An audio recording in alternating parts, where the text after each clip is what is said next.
तो हम लोग बात कर रहे हैं स्क्रू गेज की।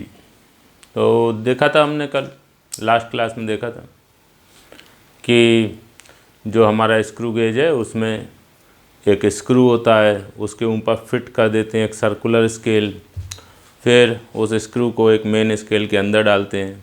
हाँ बिल्कुल, तो वो स्क्रू जो है उस मेन स्केल के अंदर घुसेगा और जो सर्कुलर स्केल इसके ऊपर था वो मेन स्केल के ऊपर चढ़ जाएगा।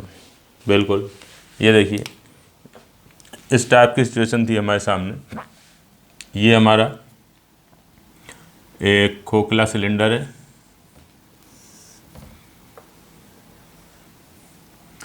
और इस पे हमने ये मेन स्केल बना रखा है।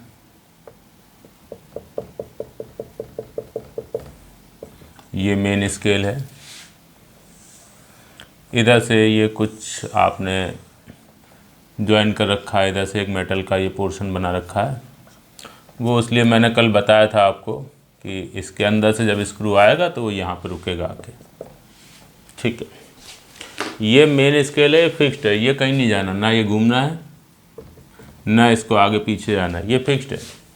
अब पूरा का पूरा इसको उठा के तो इधर उधर ले जा सकते हैं, बट यूज़ करते समय हम इसको फिक्स मानते हैं। ठीक है, अब क्या हुआ, इसके अंदर जो है वो घुसेगा स्क्रू। ये देखिए ये स्क्रू है, ये इसके अंदर घुसेगा, ये स्क्रू की लाइनिंग है। स्क्रू घूमता जाएगा इसे और इसके अंदर घुसता जाएगा। मैंने लिखवाया था कल, इसके अंदर लाइनिंग्स होंगी, वो इसमें ये फिट होगा जाके, इसके अंदर चूड़ियाँ होंगी, इसकी चूड़ियाँ फिट हो जाएंगी, फिर ये घूमता जाएगा, फिर बढ़ता जाएगा। जैसे किसी बोल्ट के अंदर लाइनिंग्स होती हैं और स्क्रू के ऊपर लाइनिंग होती है। स्क्रू के ऊपर होगा, बोल्ट के अंदर होगा, तो स्क्रू बोल्ट के अंदर घुसेगा। इस वही चीज़ यहाँ पर है।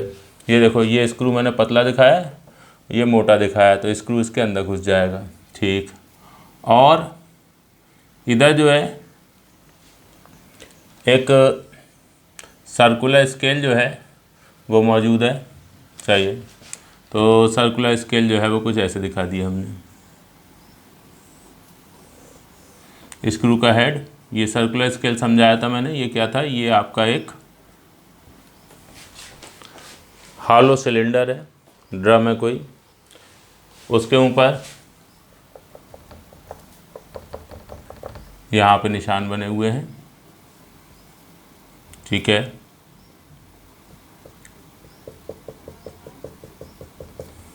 One two three four five six, इधर 99 98 97 96, इस टाइप से। स्क्रू का हेड इस सर्कुलर स्केल के अंदर फिक्स है, यहाँ पर चिपका दिया गया है इधर वाली दीवार से। ठीक, और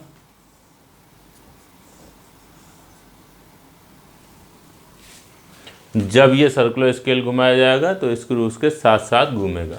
ठीक है, समझो स्क्रू के हेड में स्क्रू ड्राइवर लगा के घुमाने की बजाय स्क्रू के हेड पे ये चिपका दिया सर्कुलर स्केल। अब इसको घुमाएंगे तो यूँ घुमाओगे उसको तो स्क्रू आगे बढ़ेगा, उल्टा घुमाओगे तो पीछे आएगा। हाँ बिल्कुल, तो ये है आपका स्क्रू और ये है सर्कुलर स्केल। दिख रहा है आपको, स्क्रू पतला है, ये मेन स्केल के अंदर घुसेगा और सर्कुलर स्केल बहुत मोटा है, ये इसके ऊपर चढ़ जाएगा। बिल्कुल सही बात है। तो हमने क्या किया, हमने इधर से ये सर्कुलर, ये इसको पूरे अरेंजमेंट को इसके अंदर डाला, फिर इसको यूँ घुमाते चले गए।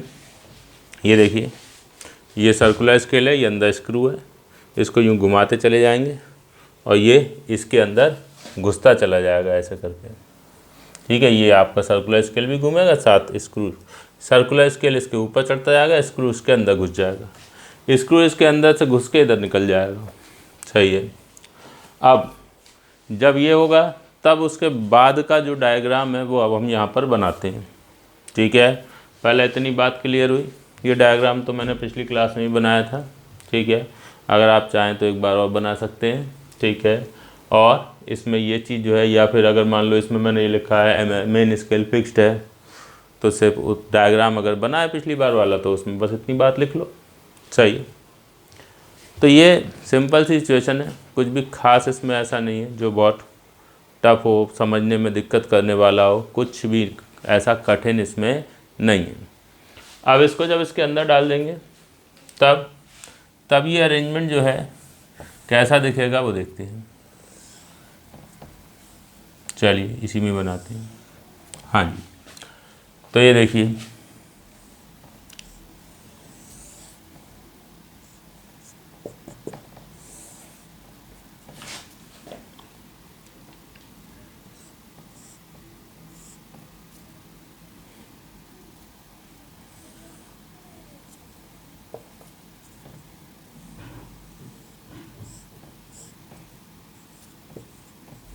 थोड़ा डायग्राम इसमें बस जो है वो ध्यान से बनाने होते हैं तब, क्योंकि डायग्राम सही से बनाएंगे तभी समझ भी पाएंगे कि क्या हो रहा है।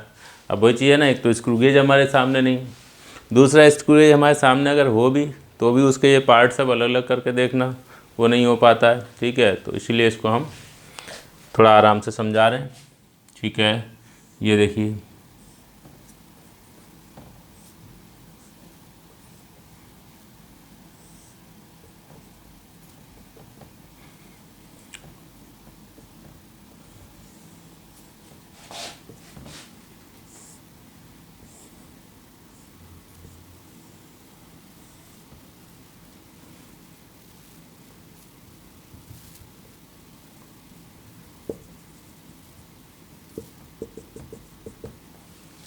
देखो भाई, ये तो आपका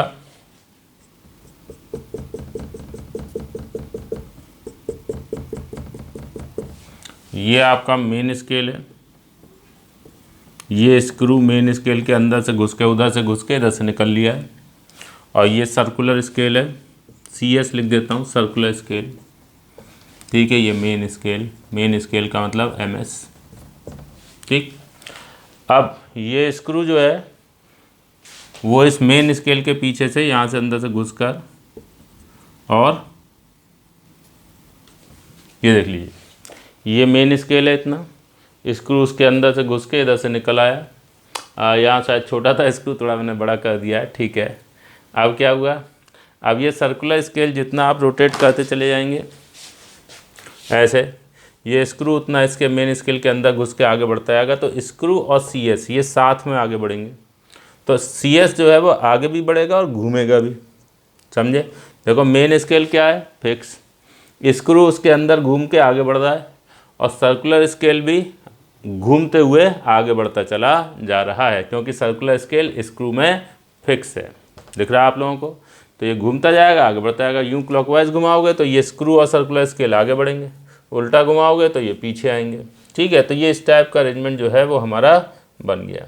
चाहिए मैं अभी देखो ऐसा है, ये सिचुएशन हमारे सामने, लो थोड़ा दूर कर दो, ऐसा कर दो, किसी को लग रहा है स्क्रू अभी छोटा था इतना बड़ा कैसे हो गया, लो जी ऐसा कर दिया। ठीक है, अब आई, अब सही है। इधर हमारा ये सर्कुलर स्केल मेन स्केल के ऊपर चढ़ा हुआ है, स्क्रू मेन स्केल के अंदर घुसा हुआ है। सर्कुलर स्केल स्क्रू दोनों लोग रोटेट करेंगे। कौन रोटेट कराएगा, मैं रोटेट कराऊंगा। इनको यूँ घुमाता जाऊंगा, ये स्क्रू आगे बढ़ता जाएगा, सर्कुलर स्केल भी आगे बढ़ता जाएगा। और उल्टा घुमाओगे तो ये दोनों पीछे हटते जाएंगे। ये अपना फिक्स है, कोई दिक्कत नहीं। बात इतनी हमारी समझ में आती है। तो आप लोग क्लास रोकिए।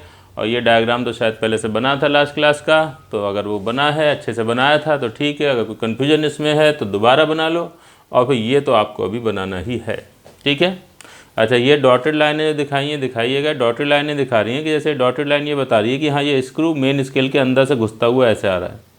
और यहाँ पे मेन स्केल ये सर्कुलर स्केल के अंदर है, या कह लो सर्कुलर स्केल मेन स्केल के ऊपर चढ़ा हुआ है। ठीक है, मैं एक लाइन ये भी लिख देता हूँ, when circular scale is rotated CS and screw move. ठीक है, जब सर्कुलर स्केल को पकड़ के घुमाते हो तो सर्कुलर स्केल और स्क्रू दोनों मूव करते हैं। ठीक, आगे भी बढ़ सकते हैं, पीछे भी आ सकते हैं। Move forward / backward. ठीक है, जनरली क्या होता है, स्क्रू ड्राइवर आप क्लॉकवाइज घुमाते हो तो स्क्रू आगे बढ़ता है, और एंटी क्लॉकवाइज घुमाओगे तो वो पीछे आएगा। तो वो यहाँ पे होगा, ये क्लॉकवाइज घुमाओगे तो ये आगे बढ़ेगा, एंटी क्लॉकवाइज घुमाओगे तो ये पीछे आएगा। अब सही है। अब ये आपका फाइनल डायग्राम, ये सब चीज़ें नोट करिए, क्लास रोकें और सब चीज़ें लिखिए।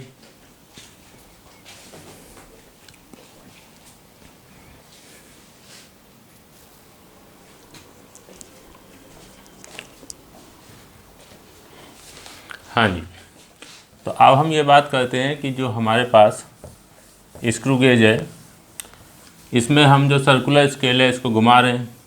सर्कुलर स्क्रू और सर्कुलर स्केल और स्क्रू दोनों लोग ऐसे आगे बढ़ रहे हैं। क्लॉकवाइज घुमाइए इसको, इधर खड़े हो जाइए और इसको क्लॉकवाइज घुमाइए, ये और ये आगे बढ़ रहे हैं।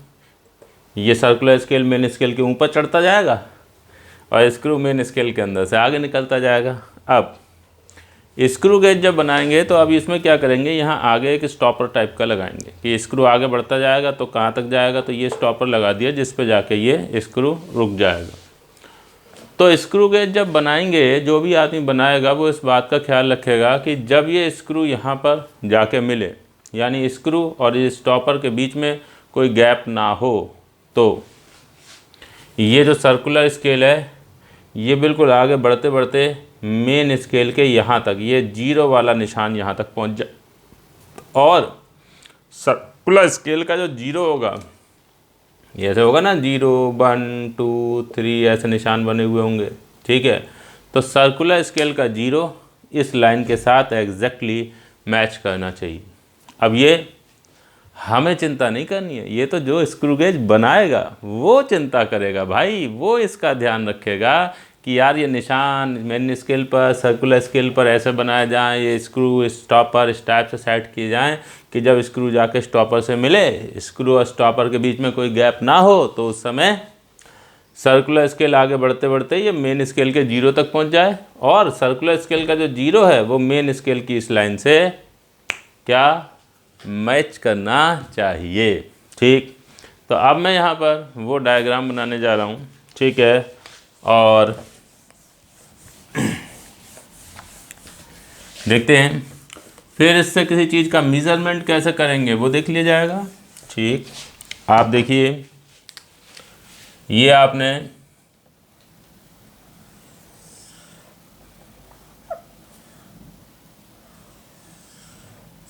स्क्रू गेज में ये स्टॉपर दिखाया और ये आपका स्क्रू आ गया यहाँ से, ठीक।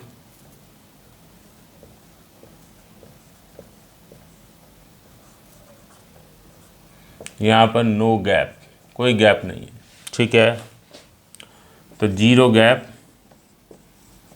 Between screw and stopper. तो अब इस समय क्या सिचुएशन है, ये देखो स्क्रू यहाँ से निकलते निकलते मेन स्केल के अंदर से निकलते निकलते ये यहाँ तक आ गया भाई, सही है। मेन स्केल जो है ये रहा, मेन स्केल पे ये स्केल बना हुआ है ऐसे, और ये मेन स्केल का जीरो है। जो सर्कुलर स्केल है ये मेन स्केल के ऊपर चढ़ते चढ़ते यहाँ तक पहुँच गया है,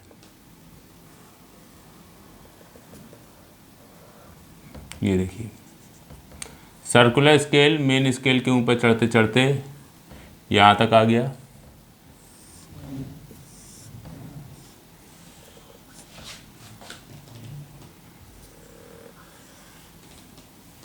ठीक है। और सर्कुलर स्केल का जो जीरो है वो इस लाइन मेन स्केल की जो लाइन है इससे मैच करने लगा। अब ये हमें ज़बरदस्ती मैच नहीं कराना है, स्क्रू गेज, फिर बोल रहा हूँ स्क्रू गेज बनाने वाला इस बात का ध्यान रखेगा कि ये ऐसे मैच हो, ओके। तो जीरो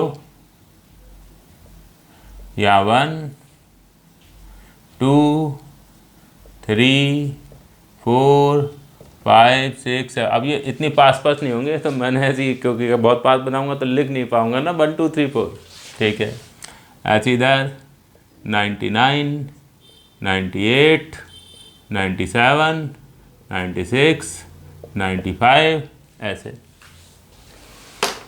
अच्छा, अब ये लिखा नहीं हुआ तो जीरो के बाद निशान बने होंगे, ये 5 लिखा होगा मान लो, तो 0 से 5, तो बीच के निशान है काउंट कर लेना, पहला, दूसरा, तीसरा, चौथा, 5वां।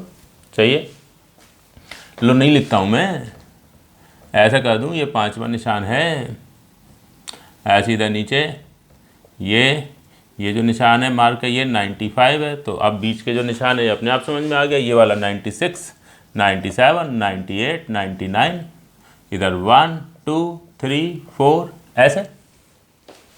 हाँ बिल्कुल। अब ध्यान दीजिए, अब आप ये जो सर्कुलर स्केल है इसको और क्लॉकवाइज घुमा के स्क्रू को आगे नहीं बढ़ा सकते, मैक्सिमम आगे तक पहुंच चुके हो। समझे? बिल्कुल सही बात है। ये सर्कुलर स्केल अब घुमाया हो नहीं जा सकता, क्योंकि और घुमाओगे तो आगे बढ़ोगे, आगे तो जगह ही नहीं है, यहाँ पर जाएगा कहाँ स्क्रू। तो अब जब ये यहाँ से आगे नहीं जा सकता तो एक ही चीज़ है, अब ये पीछे आ सकता है। यस, तो इसमें यही करना होगा, अब पीछे आना होगा। अच्छा जी, अब पीछे अगर आओगे तो एक बात बताओ, अगर तुम इसको घुमाओगे और इतना सा घुमाओ कि ये जो पहला वाला निशान है वो इस लाइन की सीध में आ जाए, तो तुमने कितना घुमाया होगा? अरे पूरे पे 100 डिवीज़न है सर्कुलर स्केल पर, अब तुमने 1 डिवीज़न रोटेट किया, मतलब 1/100 घुमाया। एक चक्कर में स्क्रू कितना पीछे जाएगा? P यानी पिच। तो अगर तुम सिर्फ इतना सा घुमाओ, 1/100 चक्कर घुमाओ, तो 1/100 चक्कर घुमाने में स्क्रू कितना पीछे जाएगा? हम बताएंगे भाई, 1/100 घुमाने में वो P/100 पीछे जाएगा। हाँ बिल्कुल। अगर इतना घुमा दिया कि ये 5वां निशान यहाँ पे आ गया, तो ये सर्कुलर स्केल और ये स्क्रू पीछे कितना जाएंगे? 5 × P/100। एक डिवीज़न से P/100 पीछे जाते हैं, तो 5 डिवीज़न से 5 × P/100। तो जितना आप घुमाते जाएंगे, जो भी निशान यहाँ सामने आता जाएगा उसके हिसाब से हम समझ जाएंगे कि कितना घुमाया जा चुका होगा। उसके हिसाब से हम समझ लेंगे कि स्क्रू पीछे कितना खिसक चुका है। अब जितना स्क्रू पीछे खिसकेगा भाई, उतनी ही तो यहाँ गैप क्रिएट होगी। यस, तो आपको अगर ये पता है कि ये पीछे कितना खिसका, तो आप फिर ये भी बता सकते हैं कि यहाँ पर गैप कितना है। ओके, अगर गैप पता चल गया तो मान लो उस गैप में कोई ऑब्जेक्ट फंसा दिया है, तो जो गैप का साइज़ है ऑब्जेक्ट का भी वही साइज़ होगा, तो उस ऑब्जेक्ट का साइज़ भी पता चल जाएगा। और ध्यान दीजिए, अगर आप इसको इतना घुमाएं कि ये 0 वाला जो है ये पूरा घूम के फिर 0 यहीं आ जाए, तो अगर 0 फिर यहीं आ गया, इसका मतलब एक पूरा चक्कर, तो एक चक्कर में पीछा कितना हटोगे? P, पिच के बराबर। सही है। तो अगर पीछे ऐसे हटते जाओगे पूरा चक्कर लगाकर, तो 10 चक्कर अगर लगा दिए तो पीछे कितना हटोगे? 10P। 100 चक्कर लगा दिए तो पीछे कितना हटे? 100P। तो ये सिंपल सी चीज़ जो है वो हमने यहाँ पे देखनी है। अच्छा, तो मैंने कहा भाई ये काम करते हैं, इसमें मैं कुछ और डायग्राम बनाता हूँ। मान लीजिए हमने यहाँ पे ये कहा कि 1 main scale division is equal to P यानी कि pitch of screw, and that is equal to है मान लीजिए 0.1 सेंटीमीटर, मान लिया हमने, नॉर्मली यही होगा। तो इन दैट केस अगर आप इसको एक कंप्लीट चक्कर लगाते हैं तो रोटेट इस circular scale bye 1 revolution anti clockwise. तो ऐसे केस में screw and circular scale move out by P यानी कि 0.1 सेंटीमीटर, पूरे एक चक्कर में P बाहर चले जाएंगे। अच्छा, अगर आप ऐसे ही n रिवॉल्यूशंस लगा देंगे तो आप n × P पीछे चले जाएंगे। तो रोटेट CS बाई, या एक चीज़ छोटी सी और लिख देता हूँ, screw and CS move out by P, gap between screw and stopper is equal to P. जितना ये पीछे हटेंगे ये लोग उतना ही यहाँ पे गैप क्रिएट होगा। मैंने कहा अच्छा अगर n रिवॉल्यूशंस लगाए होते तो rotate C S by n revolution anti clockwise, तो इसका मतलब screw and C S move out by N P. एक चक्का से पी पीछे हटोगे तो दो चक्का से 2p, 10 चक्का से 10p, तो n चक्रों से np। And this is equal to gap between screw and stopper. समझे, स्क्रू और स्टॉपर के बीच में इतना गैप क्रिएट हो जाएगा। अच्छा जी, अब ये तो पूरे चक्रों की बात कर ली। अगर पूरा चक्कर लगाएं तो P के बराबर खिसकते हैं, आधा चक्कर लगाएंगे तो हाफ P, 1/100 चक्कर तो 1/100 P। ठीक, तो मैं अगर इसको घुमाता हूँ, पूरा नहीं बल्कि एक डिवीज़न रोटेट करता हूँ, तो अगर एक डिवीज़न रोटेट करूँगा तो P/100 पीछे जाऊँगा। M डिवीजन्स अगर रोटेट कर दूँ तो m इंटू P/100 पीछे आऊँगा। तो ये बात भी अभी लिख लेता हूँ, पहले आप इतनी चीज़ नोट कर लीजिए, क्लास रोकिए, ये डायग्राम बनाइए और ये चीज़ जो आपके सामने है इसको लिखिए।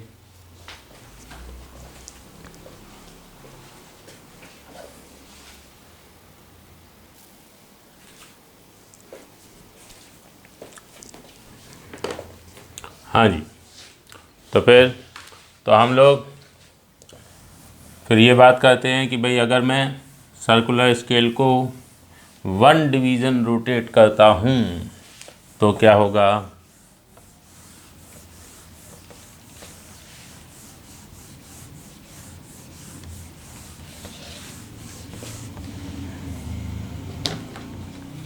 ये देखिए, rotate circular scale by 1 division anti clockwise.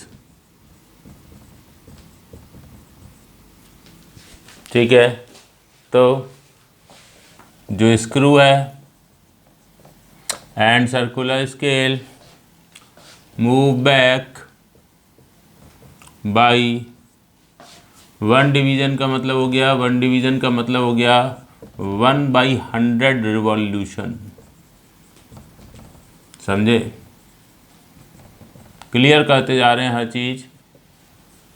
तो screw and circular scale move back by 1/100 into P। सही है, this is equal to gap between screw and stopper. सही है, अगर सर्कुलर स्केल को रोटेट करें, रोटेट सी एस बाई मान लीजिए m डिवीजन्स, तो in that case m/100 revolution जो है वो हुआ anti clockwise.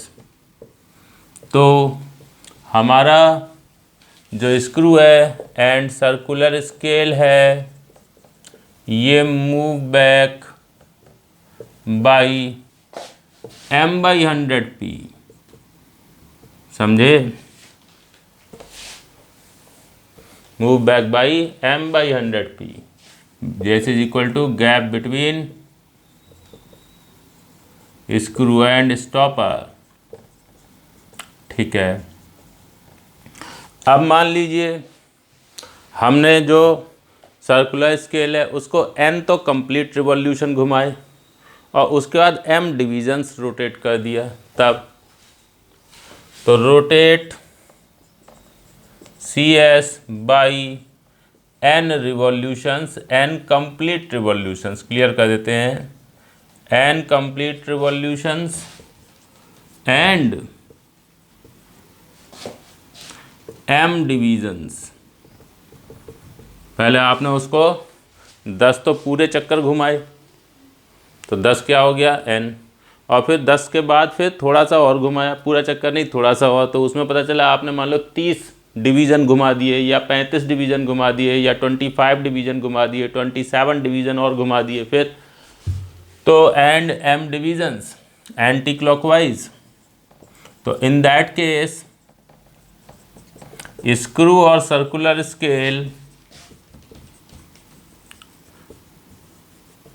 Move back by, हाँ जी, कितने से पीछे जाएंगे?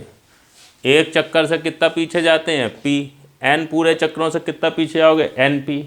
और फिर एन पी के बाद M division anti clock M division और घुमा दिए तो एम डिवीज़न और घुमा दिए तो क्या होगा? तो एम इंटू पी बाई 100 और पीछे खिसकोगे, एम इंटू पी बाई 100 और पीछे खिसकोगे तो टोटल कितना खिसके आप?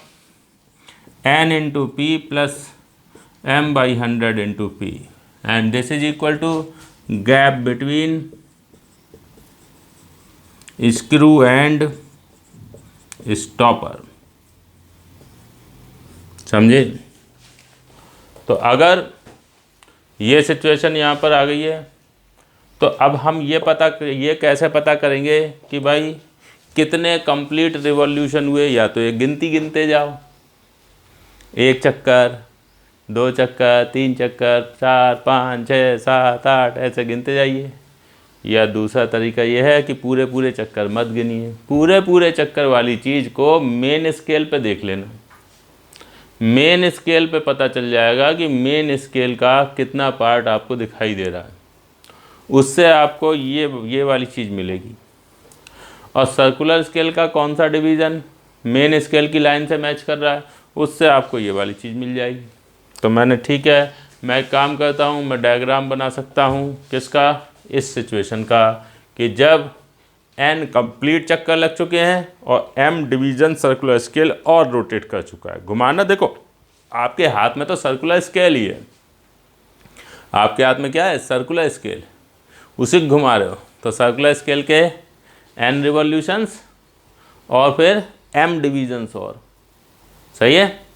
तो ये आपके सामने जो है अब सिचुएशन क्या आएगी वो अभी डायग्राम बनाएंगे फिर। तो आप पहले इतनी बात नोट करिए, सही है। ये देखिए, ये एक बात कही गई कि अगर सर्कुलर स्केल को एक डिवीज़न से रोटेट करोगे तो ये होगा, सर्कुलर स्केल को एम डिवीज़न से रोटेट करोगे तो ये होगा, और फिर सर्कुलर स्केल को एन कंप्लीट और एम डिवीजन से रोटेट करोगे तब क्या होगा? साफ साफ कॉपी में नोट करिएगा।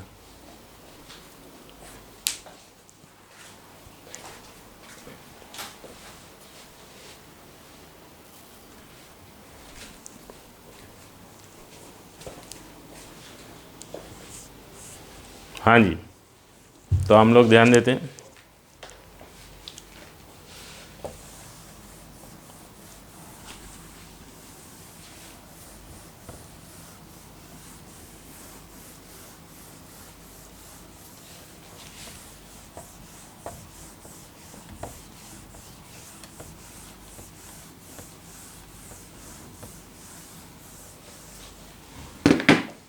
देखिए, ये क्या हुआ कि भाई ये आपका स्क्रू गेज बनाया जा रहा है, ठीक है।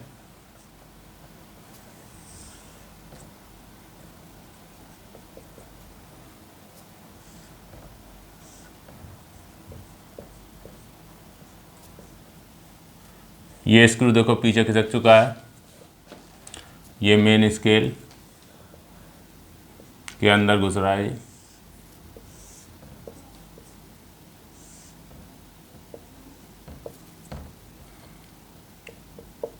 और ये चूंकि स्क्रू बाहर निकल गया तो मेन स्केल के ऊपर चढ़ा हुआ जो सर्कुलर स्केल है वो भी पीछे खिसक गया। तो अभी जब ये यहाँ जुड़ा हुआ था तो सर्कुलर स्केल पूरा इस जगह तक चढ़ा हुआ था, आपको बस जीरो जस्ट दिखाई दे रहा था। अब पीछे खिसक गए हो तो स्केल, मेन स्केल का और पार्ट भी विजिबल है। तो पता चला सिचुएशन ये कि मेन स्केल जो है उसका इतना पार्ट दिखाई देने लगा। ठीक, कोई दिक्कत नहीं भाई। ये आपका सर्कुलर स्केल है,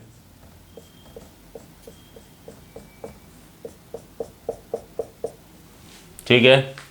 घुमाते घुमाते पीछे आ चुके हैं। ये गैप जो है हमारा है L। अच्छा जी, तो ये L कैसे पता चलेगा? तो उसके लिए हमने कहा भाई मान लीजिए ये हमारे पास N तो रिवॉल्यूशंस हो चुके थे और M डिवीजन्स घूम चुके थे। तो जब आप एक चक्कर लगाओगे तो यहाँ 0 होता था, तो एक चक्कर के बाद फिर यहाँ 0 आ जाएगा। 2 चक्कर के बाद भी 0 आएगा, n चक्करों के बाद भी 0 आएगा। अब m डिवीजन्स और घुमाया, तो अगर 1 डिवीजन घुमाओगे तो 1 यहाँ आ जाएगा, 2 घुमाओगे तो 2 यहाँ आ जाएगा, 3 घुमाओगे तो 3 यहाँ आएगा, तो m डिवीजन्स घुमा दिए तो m यहाँ आ जाएगा। लो भाई, ये m 1 से लेके 99 बीच में कुछ भी है चाहिए। अब क्या हुआ, अब भाई मेरे ये जो आपका मेन स्केल है, मेन स्केल का कौन सा निशान हमको दिखाई दे रहा है सर्कुलर स्केल के बाहर, इस पे फोकस करते हैं। ये देखो,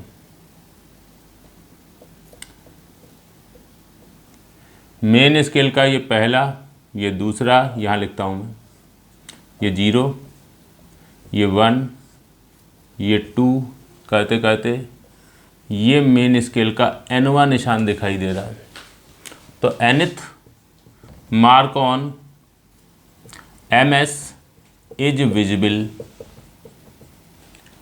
और n+1th mark on ms is not visible. ये क्यों हुआ है? क्योंकि n चक्कर तो पूरे हो चुके हैं, एक चक्कर में तुम पीछे खिसकते हो किसके बराबर? पिच के बराबर। तो यहाँ से यहाँ ही तो पिच होती है, ये 0 से 1, 1 MSD बराबर क्या है? Pitch of screw. तो अगर एक चक्कर लगाओगे तो अभी 0 दिखाई दे रहा था, तो एक चक्कर लगाने के बाद पीछे हटोगे तो 1 दिखने लगेगा, 2 चक्कर के बाद 2 दिखने लगेगा, 3 चक्कर के बाद 3 दिखने लगेगा, n चक्करों के बाद n दिखने लगेगा। लेकिन n+1 चक्कर तो पूरे हुए नहीं, n के बाद तुमने थोड़ा और घुमाया, बट n+1 पूरा नहीं हुआ। तो nवां मार्क तो दिखाई देगा, बट n+1वां नहीं दिखाई देगा, वो सर्कुलर स्केल के अंदर छुपा हुआ है। n+1th mark on ms is not visible, समझे? तो और ऐसी सिचुएशन में हम ये बताएंगे कि ये जो गैप है L, अगर आप लिखना चाहें तो L बराबर क्या होगा? एक है MSR यानी मेन स्केल रीडिंग और प्लस CSR यानी कि सर्कुलर स्केल रीडिंग। अच्छा, MSR क्या है? MSR इज इक्वल टू है N इंटू P, ठीक है? या मेन स्केल का जो भी निशान दिखाई दे रहा है वो, तो N इंटू MSD ऐसे लिख दीजिए। भाई मेन स्केल का एक डिवीज़न और N डिवीजन्स पार कर चुके हो, तो N इंटू MSD तो आगे बढ़ ही चुके, सही है। और सर्कुलर स्केल रीडिंग के लिए, सर्कुलर स्केल रीडिंग के लिए ये mवां मार्क है, तो M इंटू P/100, सही है।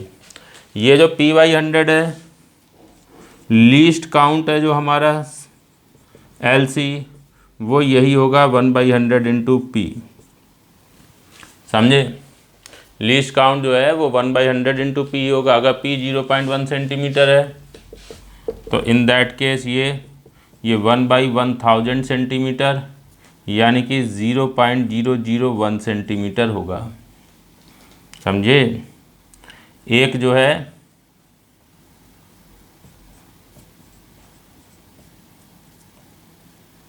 सेंटीमीटर के 1000वें हिस्से तक की दूरी आप जो है वो मीज़र कर सकते हैं। ये क्या बात हुई भाई? देखिए, आपके पास अगर यहाँ पर हम कुछ गैप देख रहे हैं अभी, अब एक डिवीज़न और घुमा दिया, तो एक डिवीज़न और घुमा दिया तो स्क्रू कितना पीछे खिसका? इतना।